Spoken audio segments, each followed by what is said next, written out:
I guess no one's showing up tonight. Low quality fans of a high quality Bruins team. That is not a dub. Deep breath. Like a deep breath. Let it in. Let it out. That sucked. Holy crap.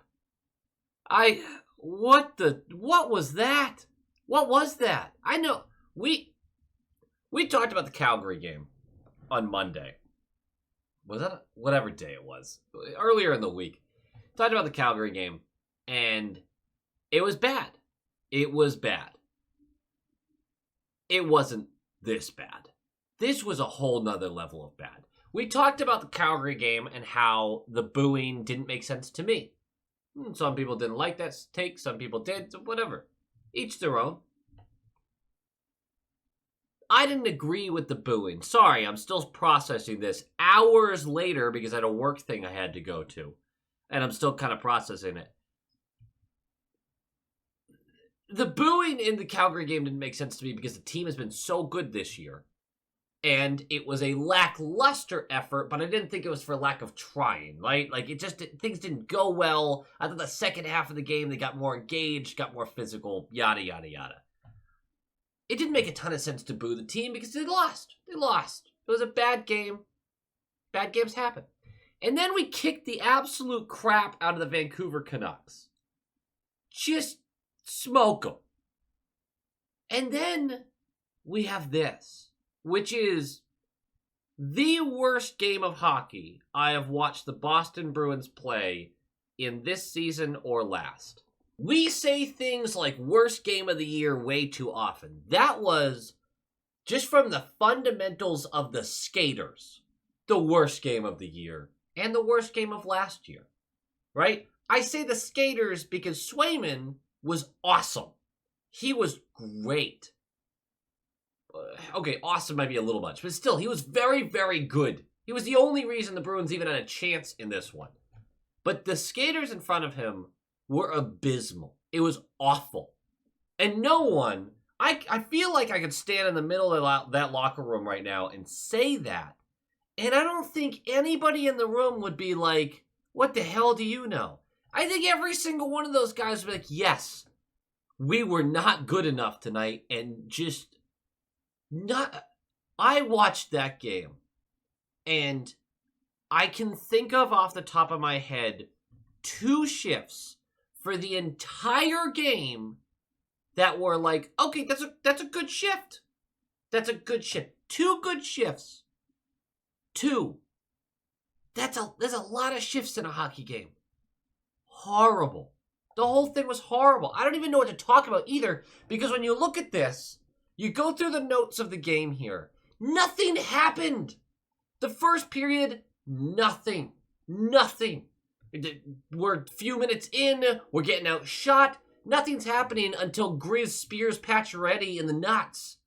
Like, that's the only thing that happened. A couple of saves from Swayman. I mean, what do you want me to say about it? There's nothing to talk about with this game. Nothing happened except for the fact that we didn't fucking do anything. Not to get all upset. Do I believe this team is spiraling or anything? We had 2 really bad games out of 3 right after the All-Star break. That's not a great trend, but also certainly not the end of the world. We haven't looked good in 2 of those games. This was just unbelievably bad. Unbelievably bad. This Capitals team is another part of it, is they're bad, right? This is our first meeting of the year with them. They're 3-6-1 in their last 10. They have a terrible power play, bottom 5 in the league. They are bottom 3 in the league in actually goals scored per game. The steep decline of Ovi has certainly helped with that, who currently was, or before this game, had 11 goals through 40-something games played, 46, I think. And then, of course, he gets the empty netter for him, and that breaks the record for most empty net goals in a career. Whoop-de-doo. I mean, the Ovi chasing Gretzky thing is special. The empty net record, I don't think that does anything for anyone, really.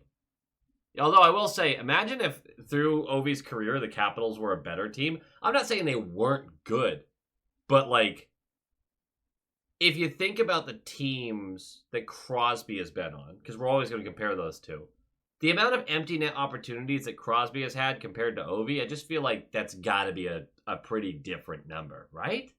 Right? I don't know. Anyway, they are 16th in goals allowed per game, which largely comes from Lindgren, who was on my bench in fantasy today. Anyway, who's been great this year? 912 save percentage. The league average has started to come up a little bit. It's around a 904 at this point, but a 912 is very good. The problem is Kemper is drowning when he plays. Kemper's played 26 games, and he has an 894 save percentage. He's been so bad. But Charlie Lindgren's been really good. He's going to get the start against us. For us, the lines remain the same, except Steen is going to get dropped out for Anthony Richard coming up from the AHL. He's 27 years old, just a tenacious, body-bruising forward who has a lot of speed to work with. 38 points in 41 games down in the AHL. Just been really good. 19 goals, 19 assists, so really even right there. Monty said he's excited about his speed. That's what he wanted to see. So we'll see if he sticks around for a little while. The call-up makes sense because you're not going to put Lisel on the fourth line. Certainly shouldn't. And same thing goes for Merkulov. So I think he's just calling up a guy that he thought would better suit a bottom six role. It didn't do anything for the team at all. I mean, you want to talk about the puck drops? Puck drops! Sorry to say it sarcastically, but what are we doing? What are we talking about? I gotta keep saying that through this whole video. Seriously. This is just a rambling. I don't even know what point I'm trying to make here. The game starts. We're completely overmatched right away. I mean, seriously, it takes us 11 and a half minutes for our first shot on net. There was 8 minutes and 35 seconds left when Anthony Richard got our first shot on net. At that point, I'm pretty sure they were already up to 8 or 9 shots, and 7 additional shots had already been blocked by us. That's not good. 147 left of the period. Grizz spears Pacioretty in the balls. Right in the balls. Got him right in the balls. The balls. Gets him right there. Look, I know it's pretty obvious to me that this was not intentional. He was trying to lift the stick, get inside position on him, and missed. And missed in the worst possible way. But the rules are pretty clear. If you spear a guy in the nuts, typically that's a major penalty. And I wasn't even that mad about the call. I was like, okay, you know what? If that happened to one of our guys, I would probably want pretty severe action taken too.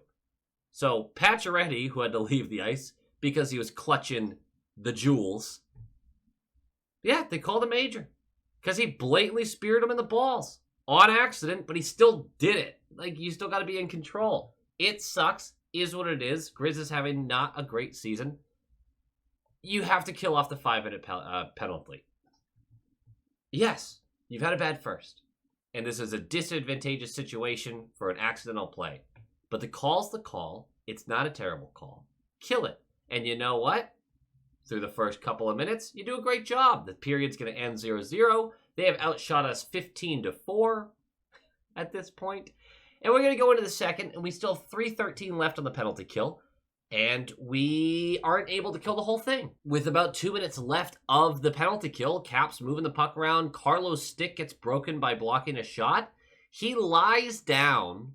When Pacioretty comes around behind the net, he lies down to try to, block the pass.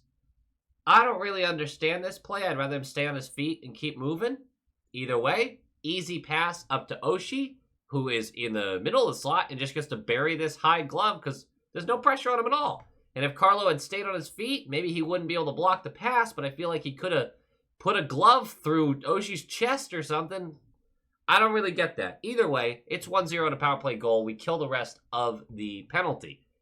6:19 into the period. Oshie's going to go for slashing. We're going to go power play. The power play is terrible. That period ends, and these shots are now 23-8. We have averaged 4 shots a period for 2 periods, and we're only down a goal. They have 23 shots on net, and Swayman has held them to 1 goal. Just steal the third period, which it doesn't even look like you need to be a world beater. Just be decent in the third period. I don't want to take anything away from the Capitals, but it's not like they just kept forcing us into mistakes. No tape to tape. No one's communicating. They're missing each other left and right. The team was bad. Win one period for Swayman, for Christ's sake. Instead, what we get is 3:30 into the third period. We're in the offensive zone, and Oshie just walks right up to Coyle and rips the puck away from him. Like, that's not who Coyle is.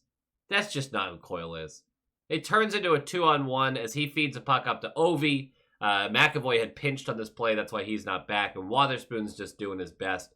He tries to get a piece of the pass, isn't able to do so, and Strome is able to bury this perfectly top blocker. Very nice finish by him. It's 2-0, and you're 4 minutes, not even 4 minutes into the third period, you're looking around going, really? We can't show anything here? No fight back, nothing? And then we didn't get it. And the refs tried to save us. Not to say none of these calls weren't deserved. I just thought a couple of them were a little on the softer side. But 11:30 left, Pacioretty for tripping. Power play, awful power play. 7:25 left, Carlson for tripping. Best chance on that power play was a shorthanded breakaway by McMichael, who Swayman has a stone on a 5-hole bid.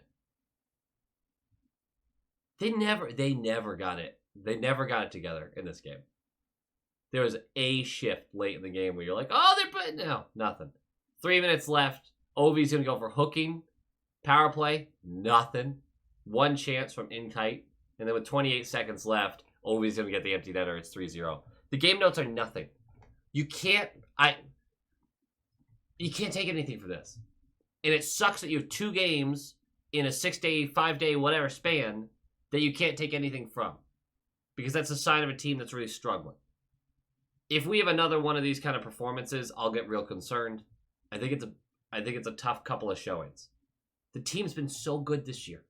They've been so good. It's so hard for me just to be like, we're slumping and we're terrible and maybe we're about to hit a little slump. It happens. But this was the worst effort I've watched in so long. So long. It is also the first time we've been shut out this season, so... it happens. These games happen. Just sucks when they happen so close together with another one. This team's still good. I'm not that concerned. That sucked. Go Bees. Go Bees! Once again, guys, thank you so much for watching, but it is time to give a shout out to our high quality inspectors. We've got our top line tier inspectors. We got Brock Nope, Han Slomo, Coach D, the Atomic Lizard, Bradley Johnson, Aaron Adams, Just Aaron, Darren Woodbury, Brett Arney, Pinsent, and Nick Zatrullo. Thank you guys so much for your support. It is greatly appreciated. And of course, massive props to these absolute stallions, the all-star tier inspectors. We have Jason Ozzy Bruin Connolly, that's just one name, Bruin Smash, Abraxion, Heil E. Coyote, Jacob Pratt, Tupton D. Tashi, Jonathan Harvey, Da Kingery, The Only Newts, A Tasty Snack, Doots42, and Jeremy. You guys are absolute studs. I can't thank you enough, and go Bees.